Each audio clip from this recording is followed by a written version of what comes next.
Bienvenidos nuevamente a Reconstruyendo. El día de hoy creemos muy importante hablar acerca de cómo prevenir las recaídas en esta época. La licenciada Johanna Girón, quien es especialista en adicciones y además es psicóloga familiar con especialidad en logoterapia, hablará acerca del tema. Cualquier duda que usted tenga acerca de esto puede escribirnos a nuestros correos o por medio de nuestras redes sociales. Bienvenida, Johanna, cuando tú quieras. Gracias, Betty, muy amable. Gracias por compartir con nosotros a las personas que nos escuchan en este episodio, ¿verdad? Hoy quisimos con Betty compartir un poquito de nuestra experiencia. Dentro de nuestra experiencia, ¿verdad? Tenemos la oportunidad de acompañar a personas que están en procesos de rehabilitación y a través de los años pues hemos podido ir viendo, ¿verdad?, de qué manera las personas que salen del centro de rehabilitación pueden tener esas recaídas que normalmente pues es una de las situaciones que a veces no se pueden evitar. Pero para eso hoy, ¿verdad?, queremos compartir con ustedes una experiencia para poder brindar herramientas que les pueden ayudar a las personas que están en un proceso de rehabilitación y también a las familias, ¿verdad?, para poder saber cómo podemos ayudar a estas personas a que estas fiestas de fin de año no sean un motivo para perder su sobriedad. Como bien dijo Betty, ¿verdad?, nuestro tema se llama ¿Cómo vivir las fiestas de fin de año sin poner en riesgo mi sobriedad? Y va a ir enfocada en cómo prevenir una recaída. Lo primero que vamos a poder aquí compartir es sobre el impacto emocional que pueden traer todas estas fiestas de fin de año en las personas que están en un proceso de rehabilitación.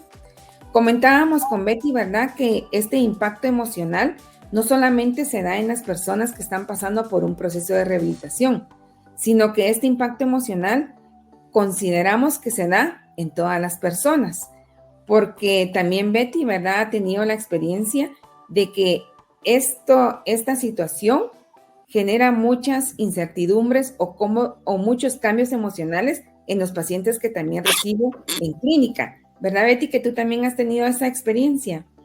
Qué importante es, fíjate, Johanna, porque cuando es alguna otra fiesta, uno puede como evadir la fiesta.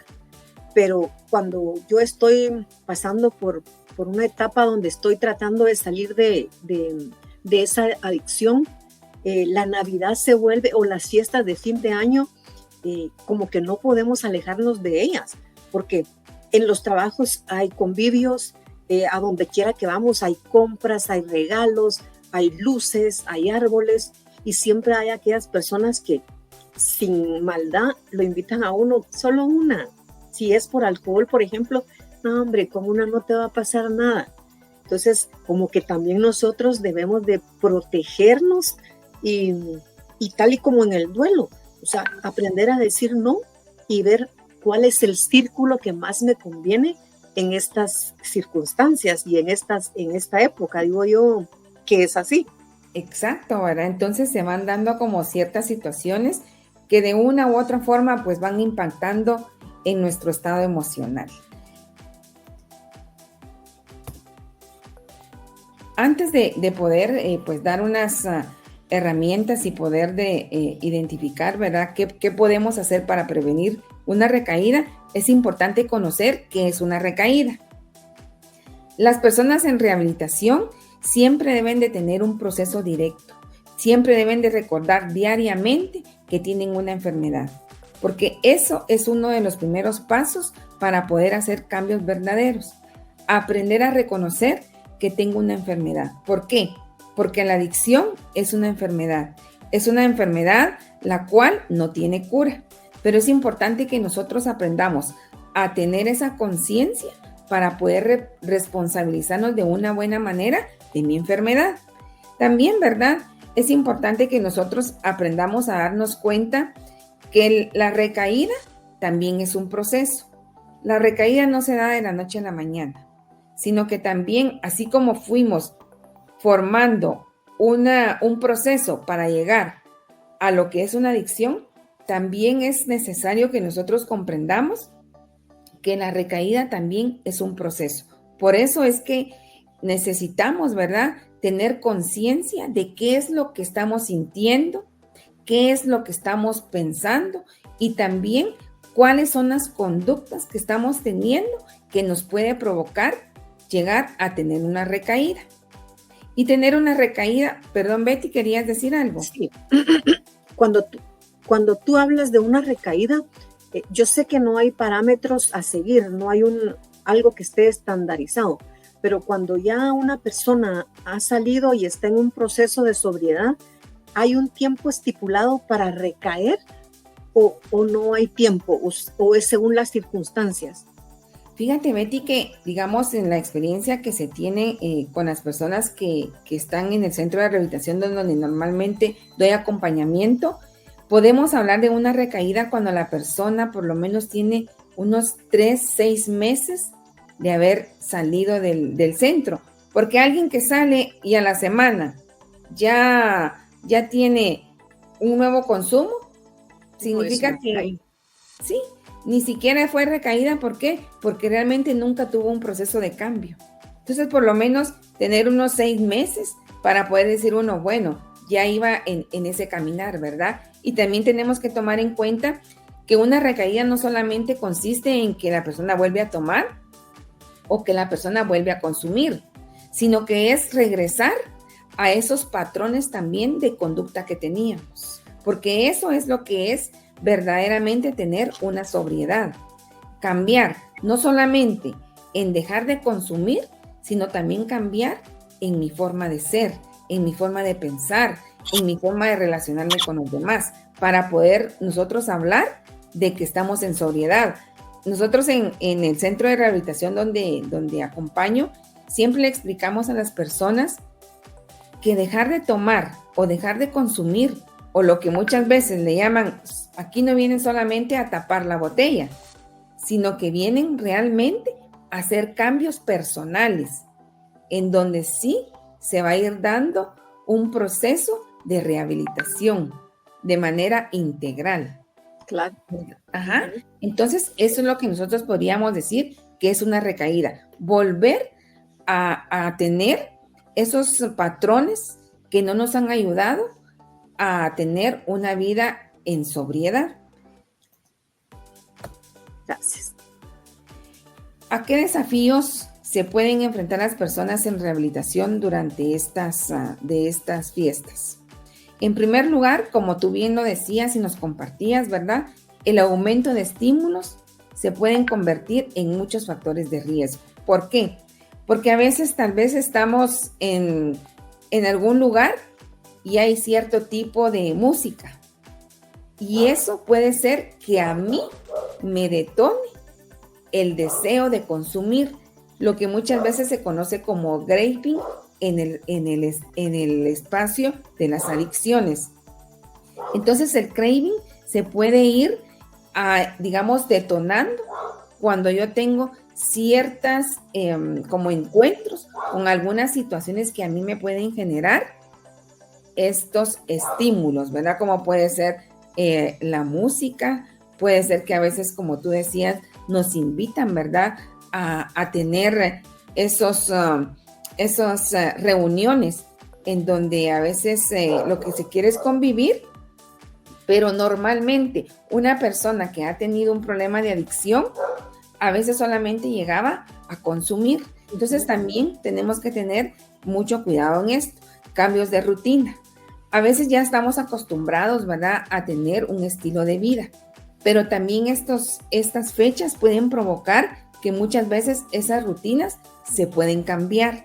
Entonces también es un desafío aprender a mantener mi rutina a pesar de que se acercan las fiestas.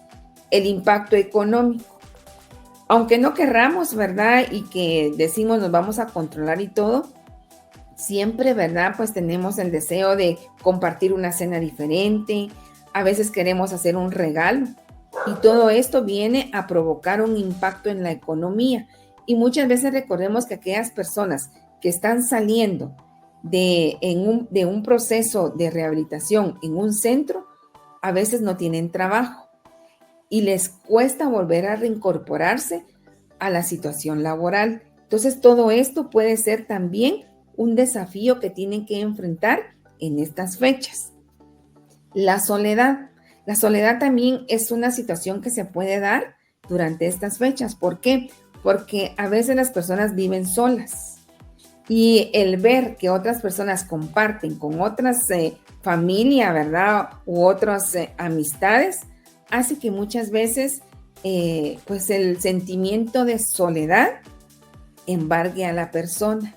Entonces dice uno, también es un desafío que debo de aprender a aceptar. Si yo vivo sola, si yo vivo solo, debo de aprender a aceptar que tal vez mi Navidad la voy a tener que compartir sola. Y eso puede ser, ¿verdad?, que se convierta en un factor de riesgo. La presión social. A veces estamos ahí compartiendo con alguien y solo uno, vos. Solo uno y vas a ver que no pasa nada. Y la persona empieza a creer que sí puede, ¿verdad? Entonces empieza a decir, no, si yo sé cómo es esto, yo ya lo puedo manejar. Y porque no digan que estoy fuera de ambiente.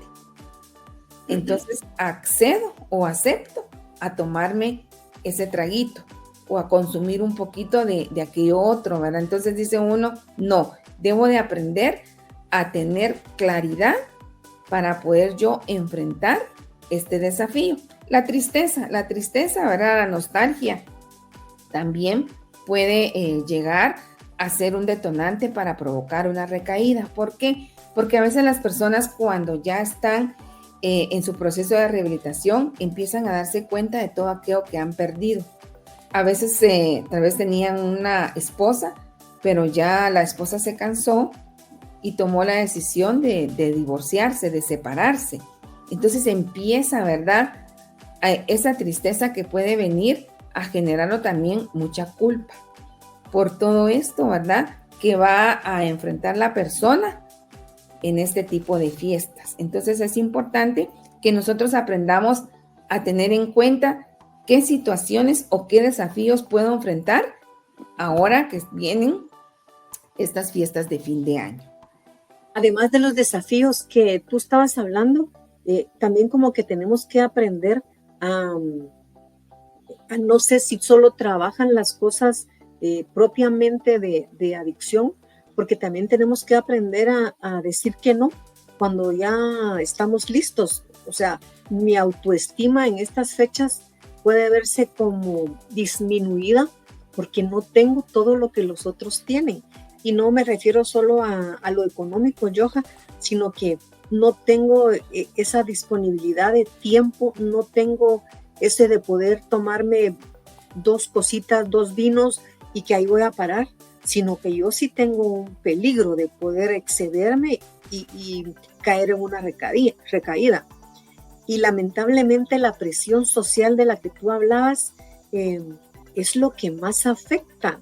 O sea, la familia, los amigos, el trabajo, como que todos deberíamos de estar en una misma, tener una red de apoyo para que sepan de que pues no hay que ir más allá con esta persona, o que la persona ya se conozca y diga, no, hoy no, o como en el duelo, si uno cree que no está preparado para ir a una reunión donde lo que va a ver es alcohol o algún otro tipo de sustancia, pues es mejor no ir, ¿verdad? Entonces creo que todo lo que tú acabas de decir en esta época es como mucho más riesgoso, porque no sé por qué la Navidad y estas fechas traen nostalgia para cualquiera. Definitivamente, porque ¿qué sucede también, Betty? Que ahí es como que salta nuestra personalidad también. Si soy una persona que le cuesta decir no ante esta presión social, yo voy a tener de verdad un detonante muy fuerte. Se convierte en un factor de riesgo. Entonces dice uno, no, van a aprender a ver cómo voy a hacer yo para poder afrontar todas estas situaciones y no permitirme, ¿verdad? O darme permiso, porque a veces las personas cuando ya están en este proceso se empiezan a dar permiso, es decir, solo una. Pero ahí es una gran mentira, porque ya no es solo una, después, no, con dos, yo todavía con dos me puedo controlar. Entonces ya empiezan a perder el control en sí mismos. Entonces es ir viendo, ¿verdad? Qué situaciones pueden considerarse para mí, en lo personal, un desafío, para estar uno siempre alerta. Exacto. También, ¿verdad? Vamos a ver las señales emocionales que pueden presentar las personas y es de tomarle mucha atención, porque a veces nosotros nos damos cuenta que empezamos a sentir ciertos cambios, pero no los ponemos atención y seguimos, ¿verdad? Es como, yo a veces les digo a las personas, esto es como cuando nosotros vamos manejando y a veces empezamos a sentir que el carro lleva llanta Apache. Decimos sigamos, ¿verdad? Llegamos a la gasolinera, decimos. ¿Y qué sucede? Cuando llegamos a la gasolinera, el aro ya no sirve, la llanta menos, ¿verdad? Entonces dice uno, esta situación yo la pude haber evitado. Si yo le hubiera puesto atención a las señales de que el timón se puso duro, que el carro me empezó a jalar para un lado. Entonces todo eso me hubiera ayudado a mí a prevenir que se me hubiera arruinado la llanta, que significa que tengo que gastar más. Que el aro, que muchas veces ya no se puede arreglar. Entonces lo mismo pasa en estas situaciones personales. Yo tengo que aprender a ver todas esas señales que me pueden ayudar a mí a prevenir una recaída, porque siempre tenemos que tener conciencia de que la recaída es una posibilidad, pero que sea una posibilidad no significa que tenga que suceder. Nosotros tenemos que tener siempre esa astucia para saber qué me está pasando y ahí empezar a tomar acción. No solamente, sí, sé, pero ahí me quedo. No, es importante que yo empiece a reconocer esas señales que me pueden ayudar para poder prevenir esta recaída. Digamos, vamos a hablar primero sobre las disfunciones internas. ¿Qué significa esto? Recordemos que la enfermedad de la adicción es una enfermedad biopsicosocial, ¿verdad? ¿Por qué? Porque afecta a lo físico, afecta a la mente y socialmente también empezamos a tener problemas de interacción interpersonal. Provoca mucha problemática en la vinculación con los demás. Entonces, ¿qué aspectos o qué señales se pueden dar en la disfunción interna? Deterioro del pensamiento. Empezamos a cambiar nuestra forma de pensar. Yo ya estoy pensando diferente, yo ya estoy pensando que sí puedo solo, de que no es para tanto. Entonces ya empiezo a tener ciertos cambios en el pensamiento. Deterioro emocional. Ya mi nivel de estrés ya empieza a subir un poquito más, porque el estrés es uno de los factores que más provocan que las personas lleguen a tener una recaída, no saben manejar el estrés. Problemas de memoria, empiezo a sentir como que las cosas ya no se me quedan igual, pero porque a veces no es porque yo no sea inteligente o porque tengo un problema, sino que muchas veces es que me estoy enfocando nuevamente en otras cosas que no son en las que están en mi presente. Uh-huh. Entonces eso puede provocar que yo tenga problemas de memoria. También, ¿verdad? Problemas al dormir. Ya mis hábitos de sueño empiezan a ser diferentes. Ya me cuesta conciliar el sueño, ya paso más tiempo despierto en la noche. Entonces tengo que darme cuenta qué está sucediendo, que está provocando que yo tenga una disfunción en mi forma de dormir y también problemas de coordinación, ¿verdad? Yo ya empiezo a ser un poco más desordenado, ya no llevo el ritmo de la rutina que muchas veces es necesaria tener en un proceso de rehabilitación. Cuando las personas están en el centro se les hace mucho énfasis en eso, que deben de aprender a tener una disciplina. En el centro se les trabaja mucho lo que son los horarios y tienen un esquema diario. Ellos ya saben que a las 6 se levantan y que ya tienen que ir a hacer sus situaciones personales, de ahí se van a desayunar y de ahí ya empiezan todas las actividades que tienen tanto en talleres psicológicos como también en lo espiritual, y también tienen muchas actividades de hacer, ¿verdad? En donde pasan mucho tiempo también aprendiendo y reforzando las habilidades que las personas tienen. Entonces, por eso se les indica que por favor no pierdan sus horarios, que aprendan a tener en casa también ese estilo de vida, porque la persona que llega con problemas de adicción llegan con unos malos, pero re malos hábitos y tienen mucha dificultad para tener un horario. Es que ese es el problema, creo yo, porque cuando están dentro de la institución, o sea, están obligados a llevar ese horario, lo llevan como que dice, como que uno está en un internado y come a tal hora, sale al área verde a tal hora y así.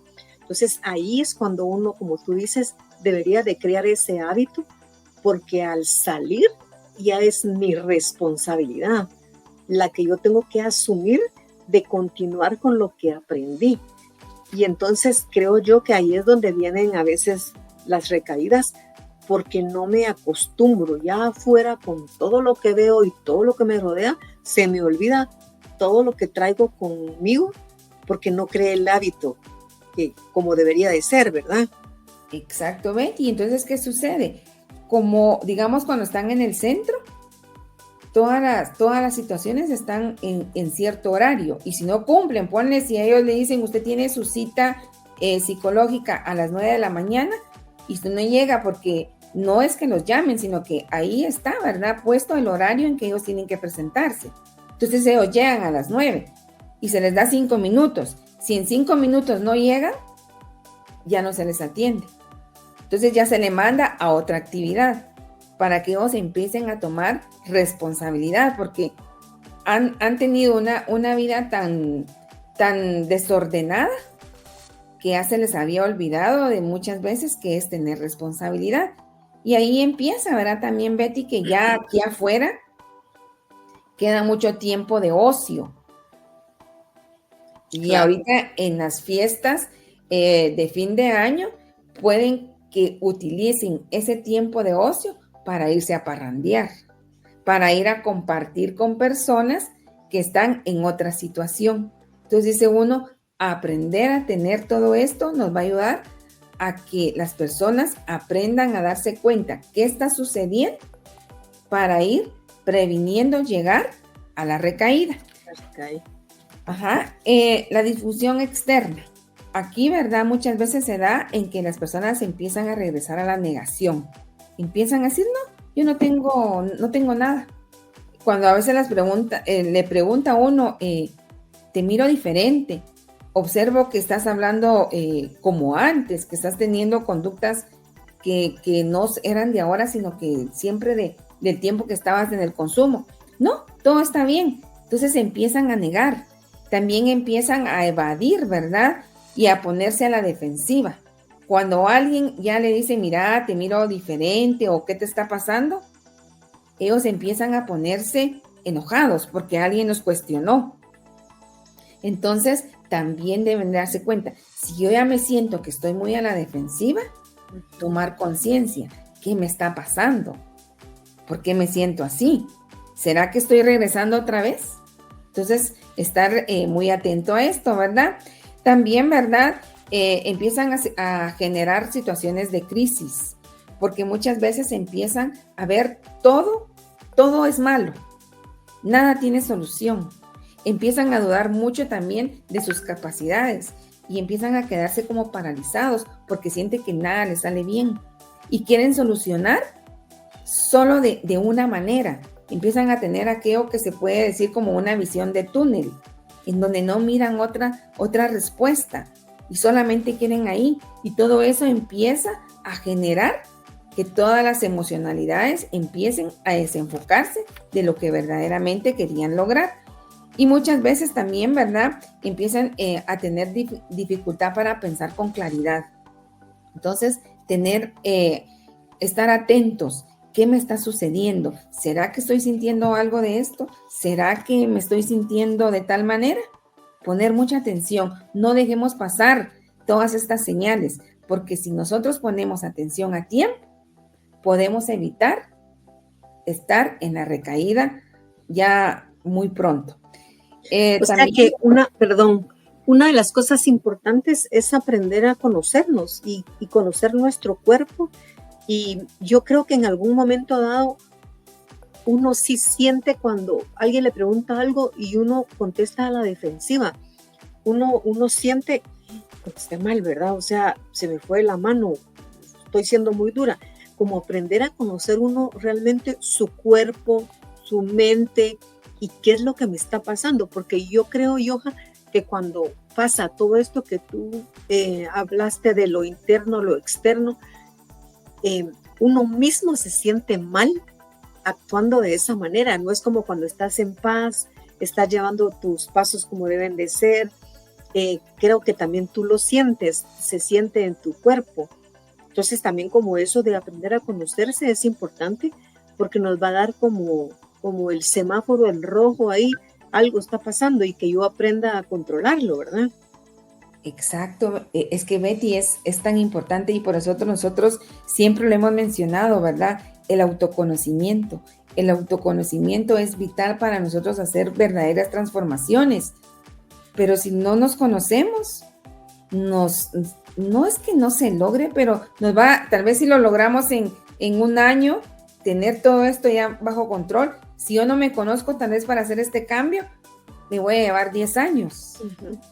Entonces dice uno, no, ¿verdad? Aprender a vernos primero para poder saber qué me está sucediendo, ¿verdad? Y la pérdida de control, eso se manifiesta mucho en que las personas ya no tienen control sobre su conducta, ya empiezan a responder de manera brusca, tal vez ya muy enojados, no saben controlar la ira, empiezan a caer también en estados de mucha tristeza y hay quienes empiezan a caer también en estados de depresión, porque a veces está muy relacionado el consumo del alcohol, ponle, con la depresión. Entonces a veces ya no se sabe si la persona verdaderamente primero fue la adicción y luego la depresión o al contrario, la sustancia la utilizó para sentirse mejor.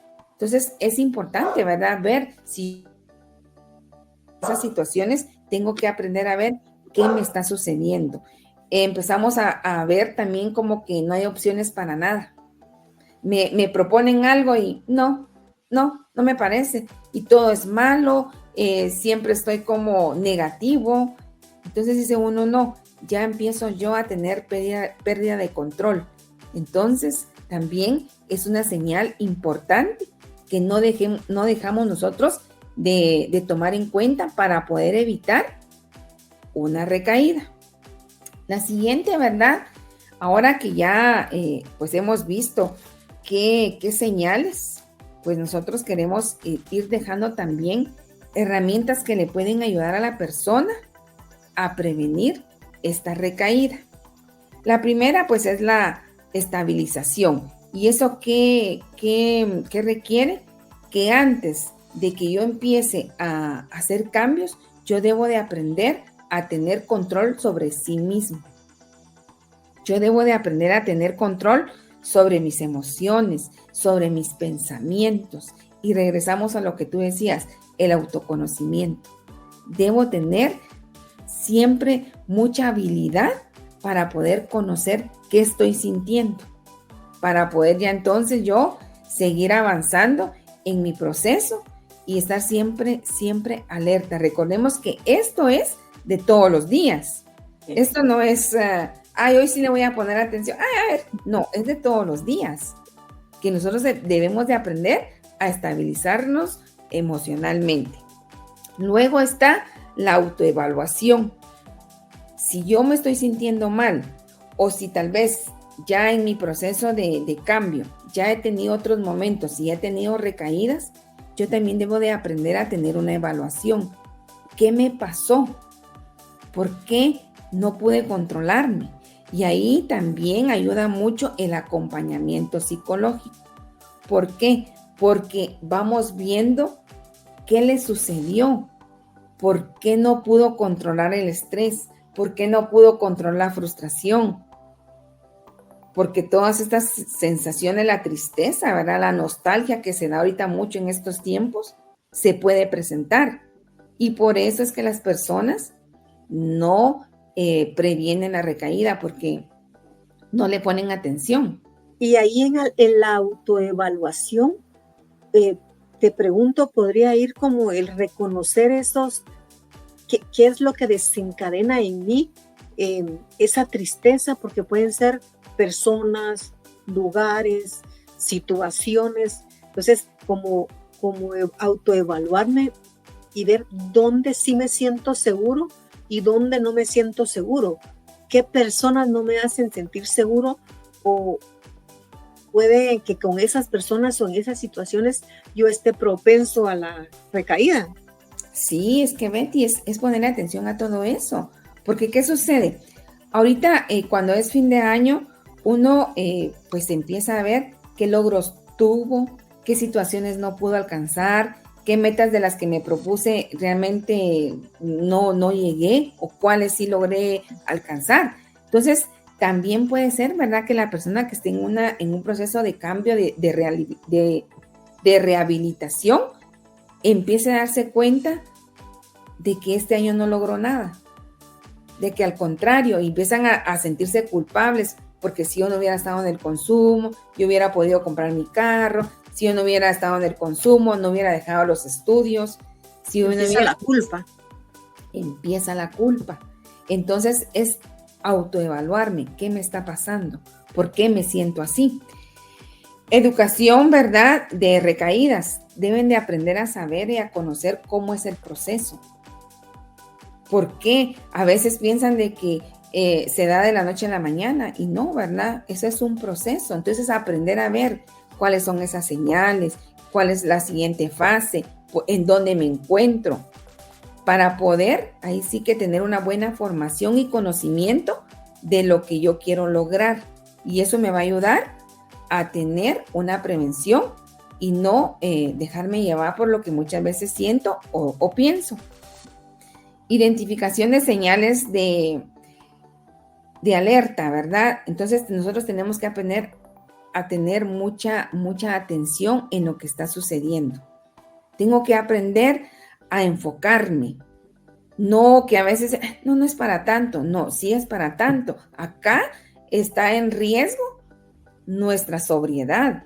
Entonces dice uno, no, debo de poner atención a estas señales que pueden existir y que me pueden ayudar a prevenir la recaída. Y también, ¿verdad?, ya que las reconocí, debo de aprender a manejar estas señales. ¿Cómo manejo? ¿Qué me funciona? ¿Cómo puedo manejar? Si en este momento se sienten estresados porque hay que hacer pagos, porque tal vez les gustaría comprar tal cosa o traer algo de comida y no pueden, se sienten estresados, se sienten frustrados. Entonces, ver en qué otro momento me he sentido estresado, en qué otro momento me he sentido frustrado y no caí. Entonces, ver qué me ayudó, cómo puedo yo manejar estas emociones que me pueden estar ahorita gobernando la vida, porque a veces eso sucede, que permito que otras situaciones tengan el control de mi vida. Entonces, no, aprender a ver qué me funciona a mí para no dejar que otra situación venga a tomar el control de mi vida en este momento.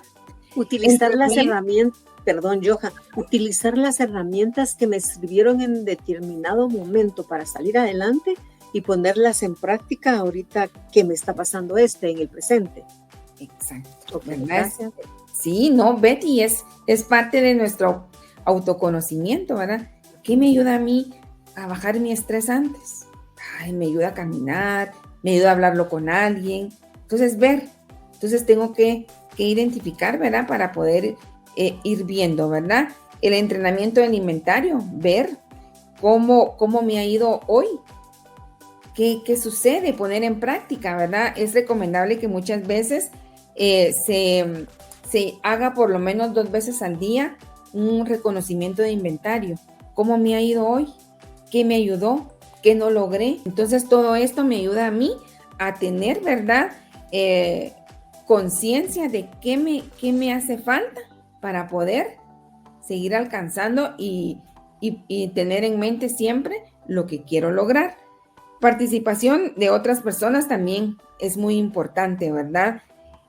A veces creemos que solo vamos a poder y no. La recuperación se da de una mejor manera si lo hacemos acompañado.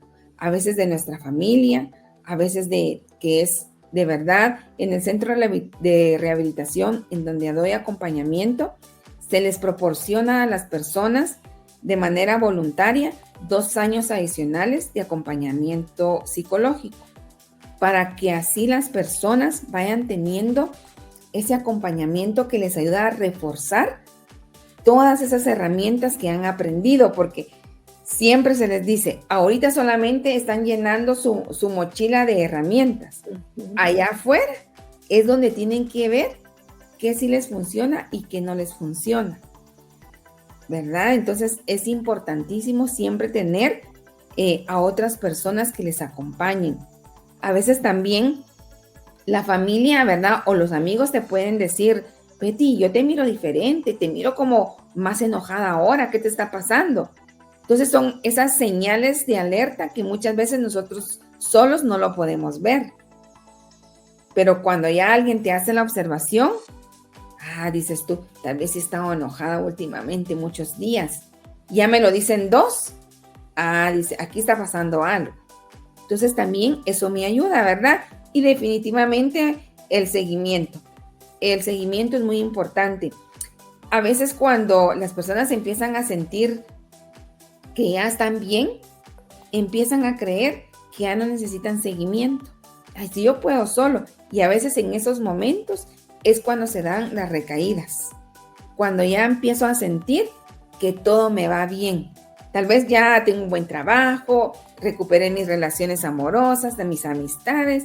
Entonces todo lo empiezo a ver como a mí me gustaba que estuvieran las cosas. Entonces empiezo a sentir que el seguimiento ya no es necesario. Que yo ya estoy bien. Que yo ya estoy bien. Y se me olvida que la adicción es una enfermedad. Entonces, como yo ya siento que todo está bien, empiezo como a lo que podríamos decir que empezamos a bajar la guardia.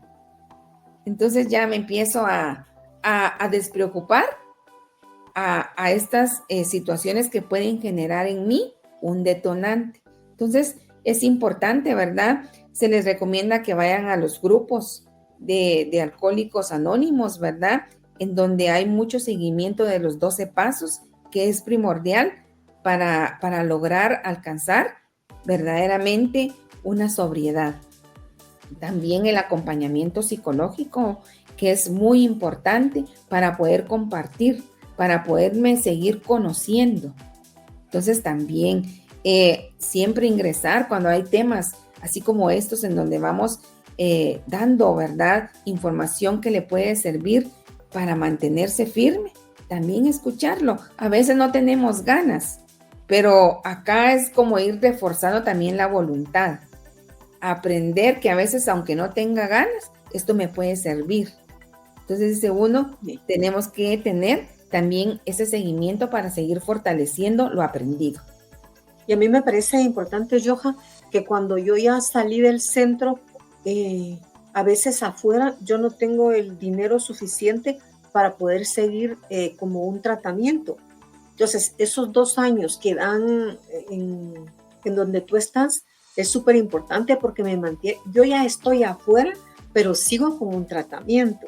Y después creo que también es súper importante que yo me mantenga como conectado con ese grupo de apoyo o con personas que también estuvieron ahí, porque vamos a compartir un mismo sentimiento y nos podemos cuidar mucho.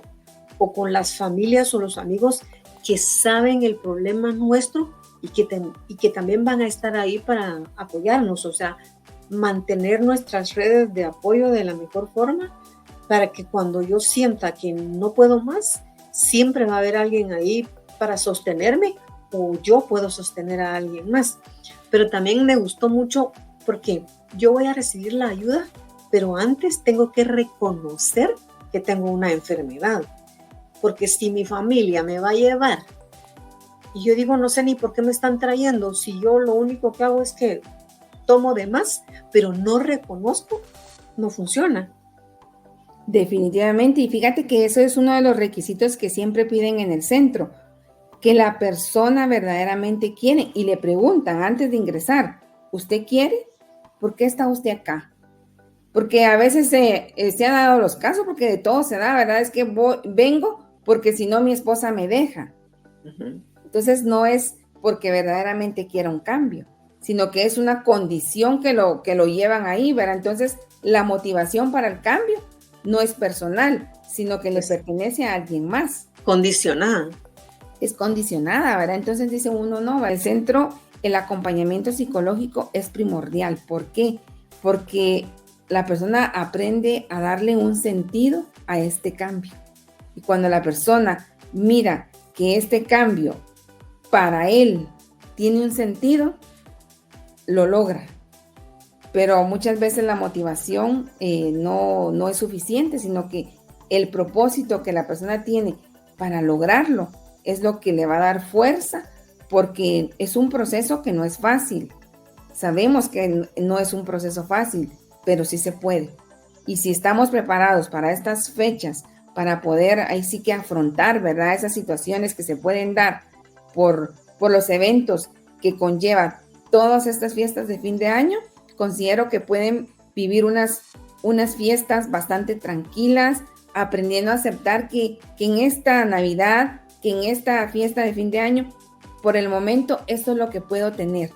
Entonces agradezco, ¿verdad?, tener esa gratitud de que hoy ya estoy aquí en casa compartiendo con toda la familia, que no necesito salirme, ¿verdad?, a las 12 de la noche, porque muchas veces los jóvenes con los que comparto me dicen, licenciada, tenía mucho tiempo de no compartir con mi familia, de hablar, porque llevamos también terapia familiar, y me dice, tenía mucho tiempo de no hablar con mi familia, de que me escucharan, de saber lo que yo siento. Entonces, todo eso le va dando un valor y fuerza, ¿verdad?, a este cambio que están buscando, y así poder evitar la recaída en estos tiempos de fin de año. Gracias, Joha, por este tema que tú nos diste a conocer el día de hoy. Realmente es súper importante y nosotros a veces no nos damos cuenta que estamos conviviendo con alguien que está pasando por un proceso realmente de mucho estrés y que tiene una adicción.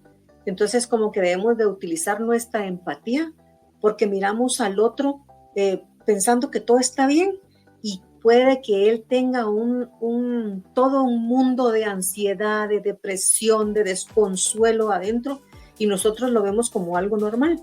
Entonces, ser empáticos, y como tú decías, tenemos que aprender a reconocer nuestro cuerpo. Sabemos que hay lugares a donde acercarse, y también aquí en Reconstruyéndome nos pueden seguir, porque también hay terapia de adicciones. Así es que gracias por el día de hoy, por seguirnos.